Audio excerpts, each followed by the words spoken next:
नमस्कार दोस्तों, आज फिर लेके आए हैं हम जीके सिलेक्शन फैक्ट्री में जो एसएससी, रीट और बीएसटीसी एंड सीईटी की तैयारी कर रहे हैं उनके लिए महत्वपूर्ण क्वेश्चन जो आने वाले एग्जाम में 95% आने के चांसेस हैं।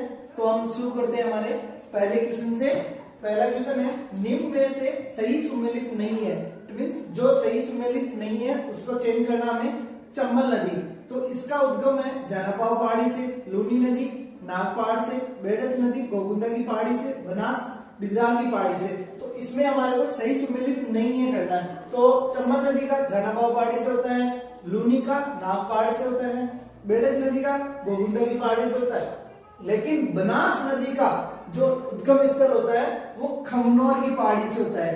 कहां से होता है? खमनोर की पहाड़ियों से। और एक और क्वेश्चन आता है इसमें कि बिजराल की पहाड़ी से कौन सी नदी का उद्गम होता है? तो इसका होता है खारी नदी का। किसका उद्गम होता है? खारी नदी का। तो ये हमारा 4 नंबर का इनकरेक्ट हो जाएगा, मतलब सही सुमेलित नहीं होगा। फिर आता है दूसरा क्वेश्चन, निम्न में से सही सुमेलित नहीं है। वापस इसमें हमें देखना है कि जो क्वेश्चन सही सुमेलित नहीं है उसको।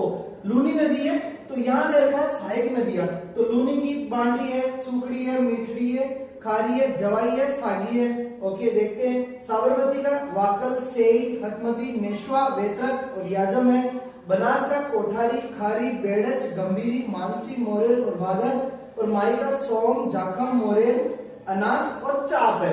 तो इसका हमें सही आंसर मिलेगा 3 नंबर, क्योंकि भादर है जो इसकी सहायक नदी नहीं होकर माही की सहायक नदी है। किसकी सहायक नदी है? माही की। तो हमारा आंसर हो जाएगा बनास। इसमें एक और क्वेश्चन आता है कि सोम, माही और जाखम तीनों मिलकर एक त्रिवेणी संगम बनाते हैं। वो डूंगरपुर में बेणेश्वर जो है डूंगरपुर में है।